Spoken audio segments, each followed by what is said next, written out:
Olá, ouvintes e leitores, sejam bem-vindos ao Diário de Leitura, o programa do Ictus Podcast, onde a gente comenta capítulo a capítulo a leitura de livros maravilhosos.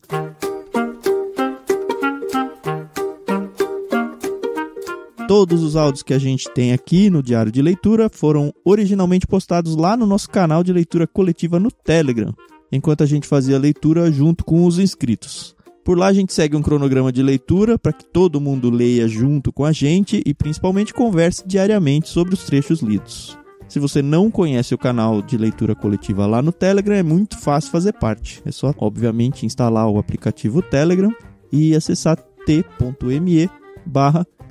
Ictus. A sua participação é gratuita, pode ficar tranquilo. E hoje vamos começar mais um clássico da literatura brasileira, Macunaíma, o herói sem caráter, de Mário de Andrade. Eu sou o Thiago André Monteiro, @vulgutan no Twitter, e estou aqui para seguir essa saga do nosso herói sem nenhum caráter junto com a minha amiga Carol. Tudo bem, Carol? Olá, Thiago, tudo bem? Olá, pessoal, aqui é a Carol Simão, @somente Carol lá no Twitter. Poxa, vamos começar mais um livro, mais um clássico, né, da literatura nacional. E, bom, eu tenho já algumas observações a serem observadas. Que bom. E daqui a pouco a gente vai falar delas. Se você não aproveitou ainda, a gente tem o programa Prefácio, onde a gente apresenta tanto o autor quanto a obra. Então hoje a gente vai tratar os capítulos 1 a 3. O nosso cronograma de leitura são 8 dias de leitura, certo, Carol? Exatamente. Em torno de umas 20 e poucas páginas, e poucas mesmo, né? 20 e poucas páginas por dia, é bem tranquilo ler isso daqui, passa rapidinho, o livro flui muito bem, como vocês vão ver. Mas a gente não vai apresentar muitos detalhes da obra em geral ou do autor, porque justamente tem um prefácio para isso. A gente já vai entrar direto na experiência da leitura dos capítulos 1 a 3. Lembrando que essa edição que a gente tem, que é uma edição da Penguin, né, que é um selo da Companhia das Letras, ela vem com um prefácio de uma professora que a gente, entre aspas, está ignorando, porque, de acordo com o Tan, e aí eu já fui na onda dele, ela é muito técnica e dá muitos spoilers, assim. Como eu não conhecia a história, eu não quis sofrer nenhum tipo de spoiler, então eu pulei. Acredito que o Tan fez a mesma coisa. Eu não sei se tem muitos spoilers, porque a hora que apareceu o primeiro eu já parei. Ela é mais técnica, ela é com certeza uma acadêmica, até pela formação literária dela. E não que eu não vá ler esse prefácio, eu acho que ele traz muita coisa pro livro, mas eu vou deixar a leitura dele pro final. E ele não faz parte do nosso cronograma, tá? Então, se você quiser ou não ler, fica à vontade. Então, hoje nós vamos da página 39 até a página 55. São os capítulos 1, 2 e 3. São bem tranquilos, bem gostosos. E, mais uma vez, a gente vê como o nosso cérebro, ele é uma máquina, né? É só você programar ele. Porque ele vem uma linguagem um pouquinho diferente daquela que a gente está acostumado. E depois de 2, 3 páginas, você já flui bem tranquilamente, diferente de outros livros que nós lemos. Dessa vez ele vai caminhar aí por palavras indígenas, né? Ou com essa influência, né? O engraçado das palavras indígenas é que a gente lê... li errado. Aí você lê de novo, aí você tem que ler umas 3 vezes. Quando a gente for fazer alguma leitura aqui, isso vai ficar bem nítido. É verdade.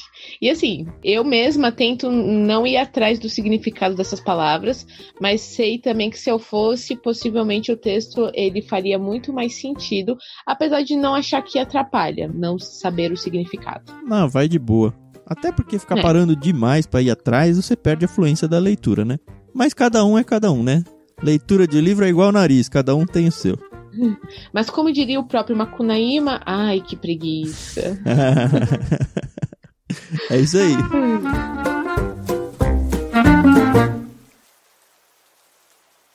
Bom, o primeiro capítulo ele já se chama Macunaíma. E de cara a gente vê que é o nome do nosso protagonista aqui. Ele nasce, como diz o texto, no fundo do mato virgem nasceu Macunaíma, herói da nossa gente. Era preto, retinto e filho do medo da noite. Houve um momento em que o silêncio foi tão grande, escutando o murmurejo do Uraricoera, que a Índia Tapanhumas pariu uma criança feia. Essa criança é que chamaram de Macunaíma. Então a gente é aqui apresentado, né, o nosso protagonista. A gente já sabe que ele é um filho temporão, né? Ele já tem 2 irmãos que são bem mais velhos. É o Manap, já velhinho, e o Jigé na força do homem. E o Makunaíma já se mostra como um grande safado de cara, né? Passou 6 anos sem falar. Se o incitava a falar, exclamava: ai, que preguiça. E essa frase vai ser bem recorrente no livro, pelo jeito.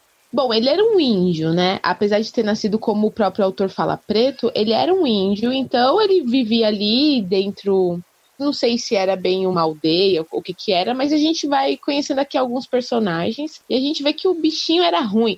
Me lembrou até o neguinho lá, o Birigui, não era Birigui? O Guirigó. O Guirigó, me lembrou muito dele. Também, verdade. O Guirigó, gente, é lá do Grande Sertão Veredas, que foi a nossa última leitura compartilhada.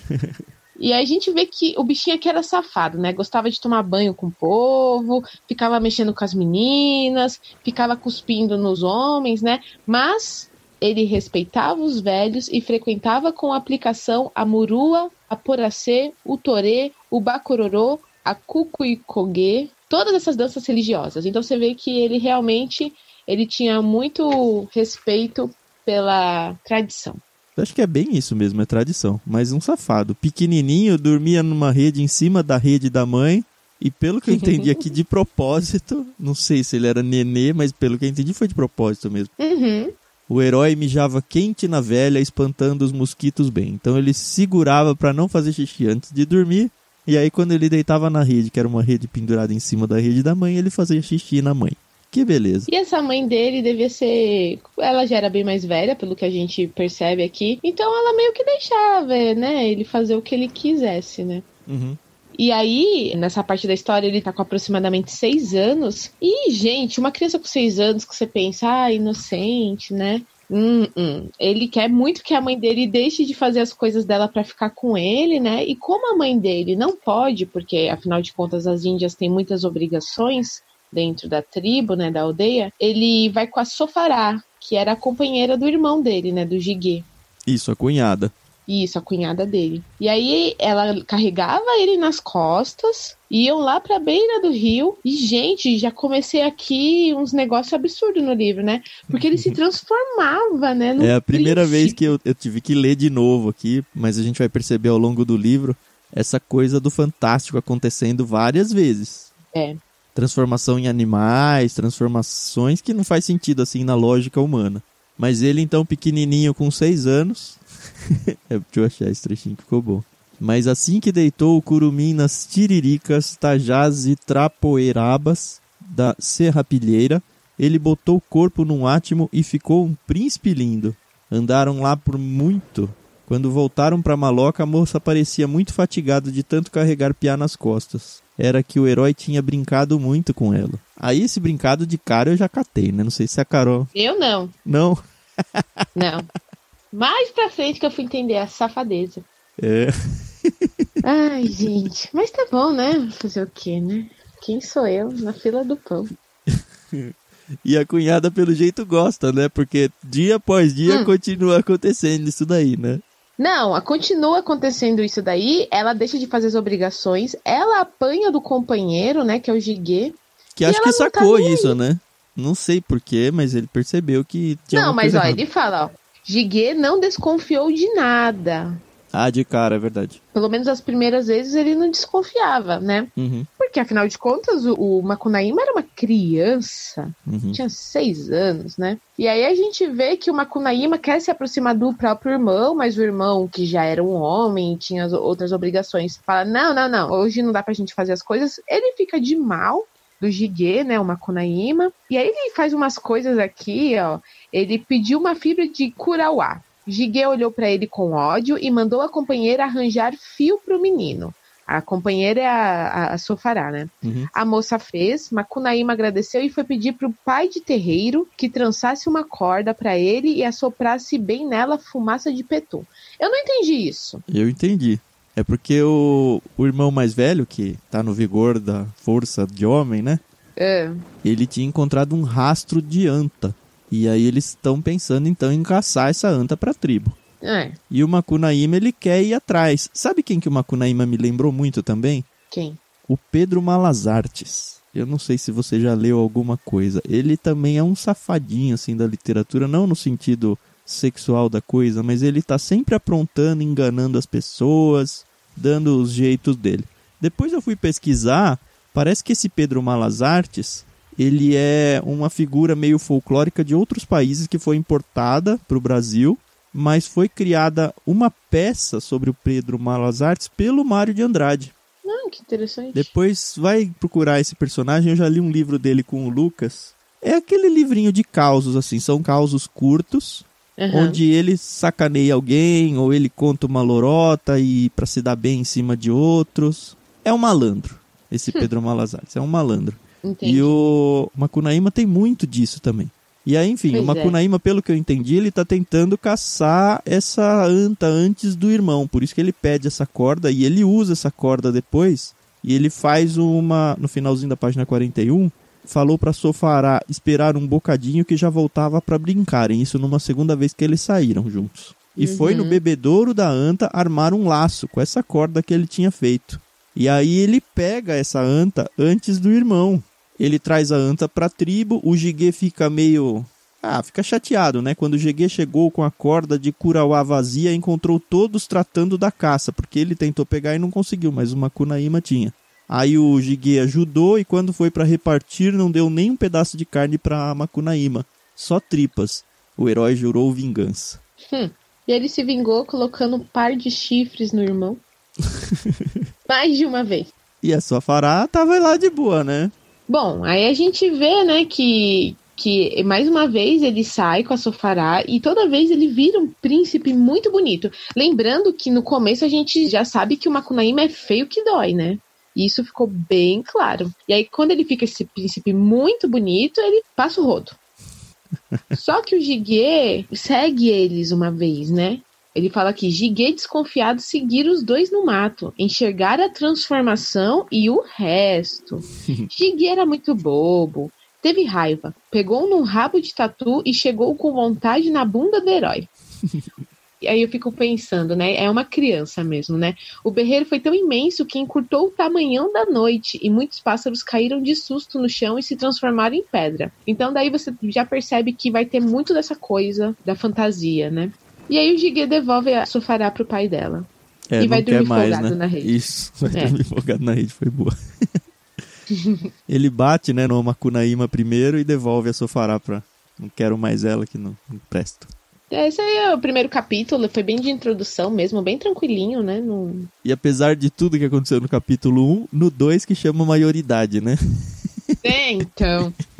E eu achei interessante, a gente vai explicar mais pra frente, mas eu achei interessante como ele chegou a essa maioridade, né? Olha que interessante, o Jiguê no dia seguinte, apesar de ser muito bobo, já apareceu com outra mulher, né? Iriki.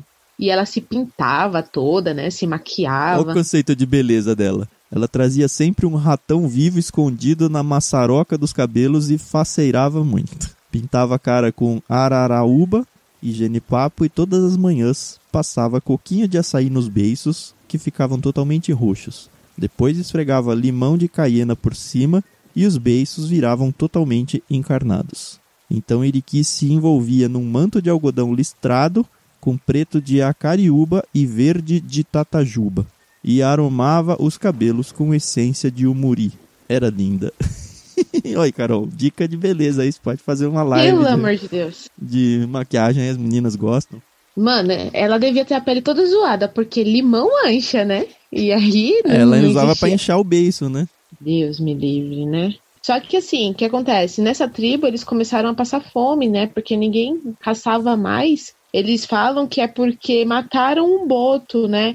E o sapo, que era o pai do boto, ficou tão enfesado que mandou uma enchente. E aí o milharal deles apodreceu e, enfim, eles não tinham mais nem plantação e nem tinha mais caça. E aí eles começaram a passar muita fome, né? E aí o Macunaíma safado vai tirar uma com os irmãos dele, né? O Manap, que é um dos irmãos, fala, não se encontra mais timbó.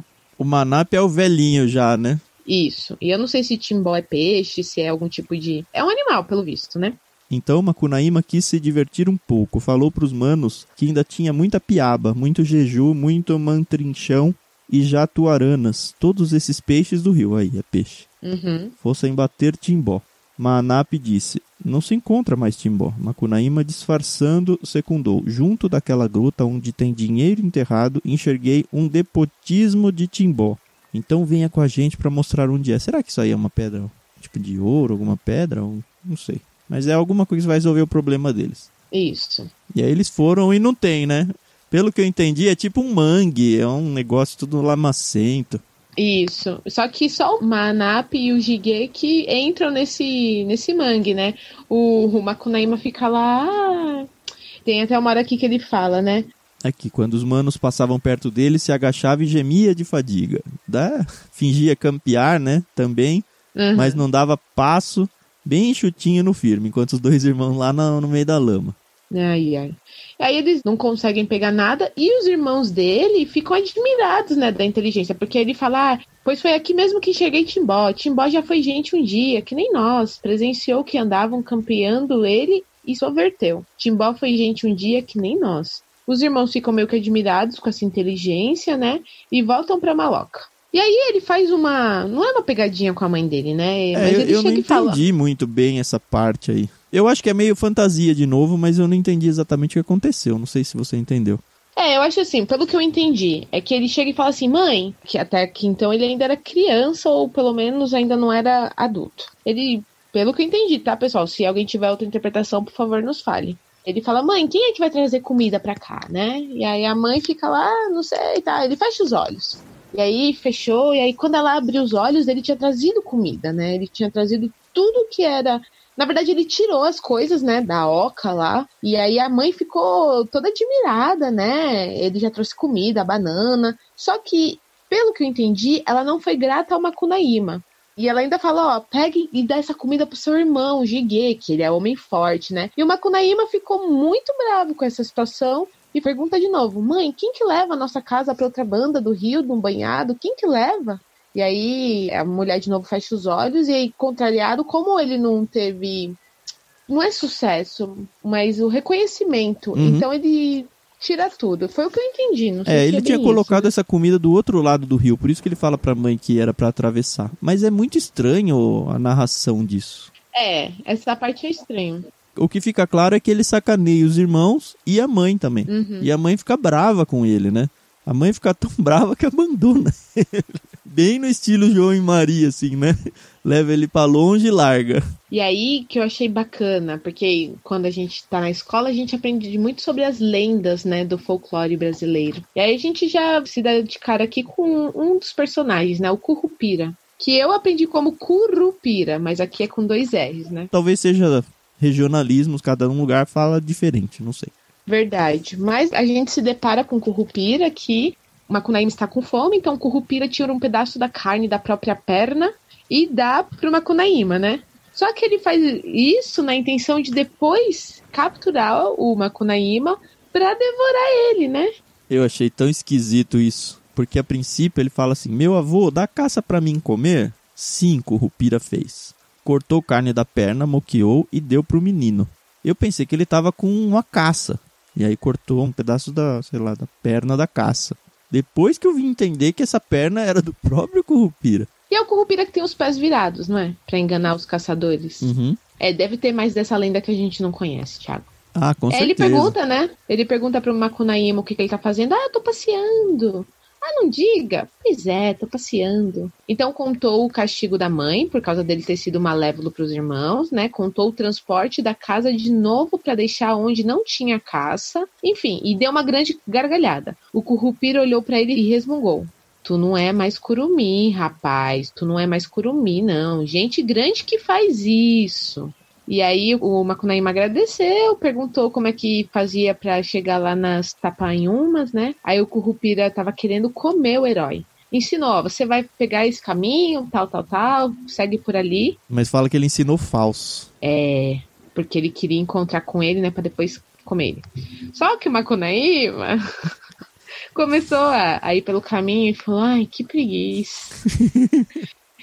E seguiu direita, era pra ele virar à esquerda e ele foi pra direita, né? O Currupira esperou bastante, porém Curumim não chegava.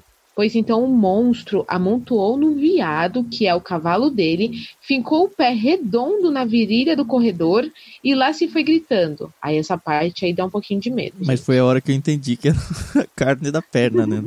Ele começa a conversar com a parte do corpo dele que tá na barriga do Macunaíma. Muito louco, muito louco. Eu falei que esse livro é viajado. Não é tão viajado quanto Alice, mas é muito viajado. É. Lembrando que esse livro faz parte do modernismo, né? E no modernismo é que eles deram essas loucuras, assim, de não fazer muito sentido algumas coisas. Pois é. Enfim, o Currupira começa, carne da minha perna, carne de minha perna. E a carne respondia, que foi? Eu falei, nossa, meu Deus, que horror. Só que nessa Macunaíma percebeu, né, que estava sendo perseguido, ficou meio desesperado. Aí ele ainda fala, era dia do casamento da raposa e a velha veia, a sol. Relampejava nas gotinhas da chuva, debulhando luz feito milho. Macunaíma chegou perto de uma poça, bebeu água de lama e vomitou a carne, quando o Currupira estava quase chegando, né? E aí o Currupira chega, carne de minha perna, carne de minha perna. Que foi? Secundou a carne já na poça. Macunaíma ganhou os bredos pro outro lado e escapou. Topou com a cutia farinhando mandioca, numa tipite de jacitara. Minha avó, dá aipim pra mim comer.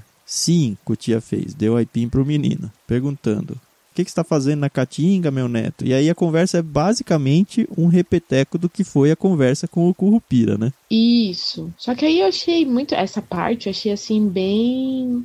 Eu tive que ler 2 vezes, na verdade, né? Porque ele conta, né, como ele enganou o Currupira, né? Que ele também deu uma grande gargalhada. E ela meio que repreende ele, né? Culumi faz isso não, meu neto. Culumi faz isso não. Aí ela fala, vou te igualar o corpo com um bestum. Eu falei, oxe, que isso? Ela pega uma gamela cheia de caldo envenenado de aipim e jogou a lavagem no piá.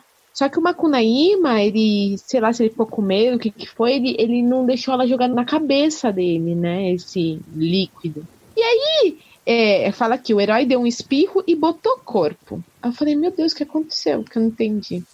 Depois, mais pra frente que eu fui, né, foi desempenando, crescendo, fortificando e ficou do tamanho de um homem taludo. Porém, a cabeça não molhada ficou pra sempre rombuda e com carinha enjoativa de piá. Aí eu já tenho a primeira observação. Eu assisti um filme, né, com o Grande Otelo. E o Grande Otelo só tem grande o nome, né? Mas ele representa muito bem a cara do Macunaíma, né? Mas aqui tá falando que é um homem taludo. E assim, eu não sei o que significa taludo, mas, né, eu entendi que era um homem forte, né, grande, alto. Com a cabeça pequenininha de criança. É. Mas o Grande Otelo não era assim, né? Só uma observação, nada demais. Isso também não vai interferir aqui, né? Mas você vai achar que é ator pra fazer um papel desse, Carol. Com cabeça de criança. Não, a gente tem que usar tecnologia hoje em dia. E aí o Macunaíma, então, depois de se tornar adulto, né? Afinal de contas, esse capítulo se chama Maioridade e é assim que ele fica maior, né? É. Ele volta pra tribo, né? E aí começa, né? Ele chega na tribo, encontra a mãe e fala, mãe, sonhei que meu dente caiu. Isso é morte de parente, comentou a velha. Bem que sei, a senhora vive mais uma sol só. Isso mesmo porque me pariu. Eu falei, meu Deus, ele vai matar a mãe dele? Não, é o sonho. Ele já profetizou ali que a mãe vai morrer em um dia, né? Então, mas ele mata, né? O Macunaíma antes disso fica com a cunhada de novo, né? Com a nova cunhada. Na verdade, a gente percebe que ela também gosta dele. Gosta. E aí o irmão dele não queria brigar com o mano, né? Deixou a Lindiriqui pra ele. Deu um suspiro, catou os carrapatos e dormiu folgado na rede. Esse aí é um corno convicto. E o irmão é um grande de um safado, né? Pois é. Se merece. Bom, foi aqui, na verdade, que eu tive certeza o que significava o brincar. Ainda? Como você é pura, Carol. Nós estamos lendo um livro que não é cristão. É verdade. Mas sabe o que é interessante? Todas essas literaturas que falam sobre sexo e tudo, que a gente tem visto, elas nunca são explícitas. Uhum. Os autores, eles conseguem usar uma linguagem, uma palavra que transmite a ideia que eles querem passar. Foi assim no Grande Sertão também. Sim, sim. Quando tinha os encontros com as prostitutas e tudo. Mas eles não apelam. Eu acho isso bem legal mesmo. Sim, é verdade. Porque mesmo acho que se fosse apelar, aí a gente não ia considerar como um clássico, né? Não. A gente ia considerar aí como 50 tons de cinza. Ia ser aqueles livrinhos de banca de Sabrina e sei lá que nomes Pelo tem amor de aqueles Deus. livros lá. Como que aquilo vende, né? Enfim, voltemos. No dia seguinte, ele acorda, né? E aí ele vai caçar. Na verdade, ele tá indo ali pra cidade de Santarém. E aí ele topa com uma veada parida. Ele fala que vai caçar ela. Aí ele pega, na verdade, o filhote dela pra usar de isca. A veada, coitadinha, fica toda maluca, né? Porque afinal de contas pegou o filhotinho. Uhum. Ele consegue capturar, mata ela e aí ela se transforma na mãe dele. E aí os irmãos, né, o Manap, o Jiguê e ele enterram ela, fazem um epitáfiozinho, né? Que é bonitinho, que é só um desenho indígena, né? É legal que fala. Manap, que era um catimbozeiro de marca maior, foi que gravou o epitáfio. E era assim, é um desenho. Depois, os 4, né, o Macunaíma com a Iriki, o Manap e o Jiguê, eles vão embora. Vão embora dali de onde eles estavam, e aí fala assim, e os 4 partiram por esse mundo. Assim acaba o capítulo 2. E aí que vai, acho que, começar a grande aventura, a saga deles passeando pelo mundo aí. Capítulo 3 é Si, Mãe do Mato. Eu não gostei desse capítulo. Eles estão ali, estão caminhando, né, pela mata, que a gente sabe que ele tá ali em Amazonas, né, no norte. Aí eles ficaram muito tempo longe de águas, né? E aí começa a vir a sede, eles não conseguem achar onde beber nada.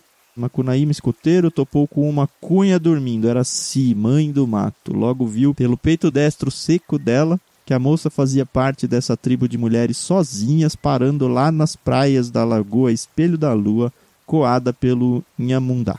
Mas, minha segunda observação. As Amazonas que eu digo da lenda lá das Amazonas, da Diana e tal, elas têm um dos seios delas é seco, para elas poderem usar armas, arco e flecha, seco elas extirpam um dos seios mesmo? Não, mas elas impedem o crescimento com amarras, com panos, durante a infância, e aí só um deles se desenvolve. Assim elas conseguem guerrear sem terem tanta dificuldade. Isso é uma coisa legal. Doido. É. E aí o safado já quer graça com ela, né? O herói se atirou por cima dela pra brincar, se não queria. E ela dá um pau nele. Ainda fala assim, o herói apanhava. Recebera já um murro de fazer sangue no nariz. E um lápis fundo de traxa no rabo. E ele não tá nem aí. Ele quer graça com ela e ela fica dando nele até conseguir. Pois é. Mas por quê? Porque os manos vieram e agarraram-se. Manap trançou os braços dela por detrás, enquanto o Jiguê com a Murucu lhe dava uma porrada no coco. Então só foi por causa disso. E aí rola um estuprinho básico aí, né? Ai, meu Deus, eu não queria. Mas... Quando ficou bem imóvel, Macunaíma se aproximou e brincou com a mãe do mato. Puxa vida. E se tornou o novo imperador do Mato Virgem, porque afinal de contas, ela era Si, mãe do mato, né? E ele passou a ser o homem que a possuiu. Pois é. Aí ele ficou assim um tempo sossegado, passava os dias marupiara na rede matando formigas taiocas. A Si, ela foi junto com eles aí, os 3 seguiram, mas com a companheira nova. Ela faz parte do bando agora, é isso? Eu acredito sim, porque por enquanto nem fala mais da outra Índia lá, da Iraqi. Mas ela começa a gostar, né, do Macunaíma, né, a síndrome de Estocolmo aí. Porque, meu Deus do céu, as próximas páginas... Aí é ela que vai pra cima dele, né? Ela é insaciável sexualmente. O que faz o nosso herói de novo naquele... Ai, que preguiça. Não, vamos brincar. Não faz isso não, oferecida. Faço, deixa a gente dormir. Seu bem, vamos brincar. Ai, que preguiça. E brincavam mais uma vez. E aí fica nessa luta dela tentando convencer ele. E ele já não tá nem aí muito pra ela, porque já tá cansado, né?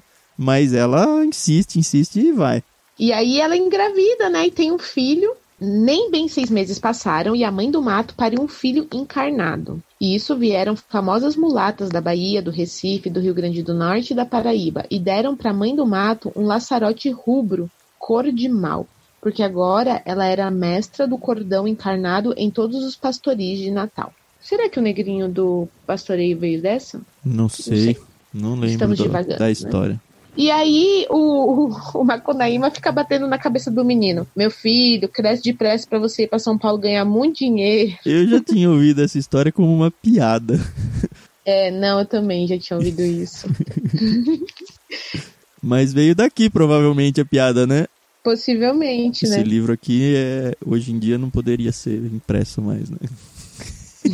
Com o mimimi do mundo aí, né?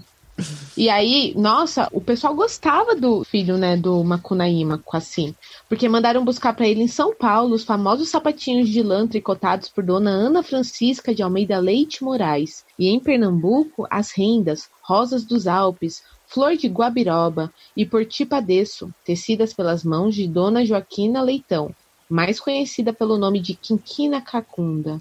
E aí, tinha o menininho, né, tinha uma vidinha boa, né? Tava todo ali, né? Afinal de contas, ela era a rainha do mato lá, não era?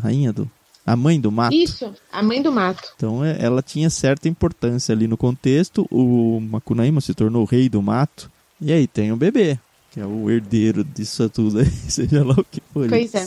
Só que aconteceu uma coisa bem triste, né? Isso era uma coisa que eu já tinha visto. É uma lenda que existe, eu não sei agora em que região do Brasil, mas eu acho que é norte, nordeste ou centro-oeste. É por ali, é pra cima aqui do sudeste. Quando uma mulher tá amamentando, tem que tomar cuidado, porque vem essa cobra preta e ela costuma mamar, né? Chupar todo o leite. E aí se a criança mama em seguida, ela é envenenada, né? Eu nunca ouvi isso. Mas, muita falha minha de conhecimento brasileiro mesmo. Esse livro, ele não vai me ensinar essas coisas, mas vai ser muito legal de conhecer um pouquinho que seja essa cultura, esse folclore. E se você que tá ouvindo aí conhece essas lendas, essas coisas, vai contando pra gente, tá? Porque a gente é tudo jagunço de São Paulo aqui, né? É tudo um pessoal que não sabe nada além de prédios. Então, se você aí tá ouvindo ao longo do Brasil todo aí, gasta todo o seu conhecimento aí e vai contando pra gente, mandando o link lá no Telegram, pra gente ir engordando essa leitura aqui, não só pra nós dois, mas pra todo mundo que tá acompanhando. Com certeza. É muito legal e vale muito a pena a gente tirar um tempinho pra conhecer. Enfim, o menininho morreu, né? E eles ficaram bem tristes. E achei até bonitinha essa parte, né? Botaram um anjinho numa igaçaba esculpida com forma de jabuti. E para os boitatás não comerem os olhos do morto, o enterraram mesmo no centro da taba, com muitos cantos, muita dança e muito pajuari. É a tradição, né, que eles têm que manter. E aí tem o destino da Si, né? Terminada a função, a companheira de Macunaíma, toda enfeitada ainda, tirou do colar uma muiraquitana famosa, deu-a pro companheiro e subiu pro céu por um cipó. E lá que se vive agora, nos trinques passeando, liberta das formigas, toda enfeitada ainda, toda enfeitada de luz, virada numa estrela, é a Beta do Centauro. Que legal, né? Uhum. E aí termina o capítulo, eu acho que foi a origem do Guaraná, pelo menos eu entendi isso. Eu também entendi isso. No outro dia, quando Macunaíma foi visitar o túmulo do filho, viu que nascera no corpo uma plantinha. Trataram dela com muito cuidado e foi o Guaraná. Com as frutinhas piladas dessa planta é que a gente cura muita doença e se refresca durante os calores de véi a sol. É um livro cheio de folclore mesmo. Como o autor diz num dos prefácios no final do livro, aliás, a gente nem mencionou nesse programa, acho que vale por ser o primeiro. No finalzinho dessa edição tem 2 prefácios que o próprio autor escreveu. Eles são seguros para se ler porque não tem spoiler. E o próprio autor, ele desistiu desses prefácios porque ele achou meio que não combinava com o livro ou que faltava alguma coisa, e ele desistiu. Então, no original mesmo, não tem esses prefácios publicados, mas nessa edição tem, e eu li, acho que vale a pena você começar por eles. São curtíssimos, 2 prefácios, um de 1926, um de 1928. Tem uma carta bem legal também, que é curtinha também, que ele escreve para Carlos Drummond de Andrade, contando desse livro que ele tinha acabado de escrever. Vale a pena ler também, não vai estragar nada, e depois começa o livro. O legal é que, apesar desse material não ter sido publicado no original, não se perdeu, né? Uhum. Se você ainda não tem esse livro, lá no post desse podcast ou lá no Telegram, tem o link para você conseguir ele e seguir essa leitura com a gente. A gente volta no próximo episódio com mais 2 capítulos, é isso? 4 e 5? 4 e 5. Então a gente volta com mais 2 capítulos. Até o próximo episódio. Muito obrigado, pessoal. A gente se vê no próximo episódio. Até mais.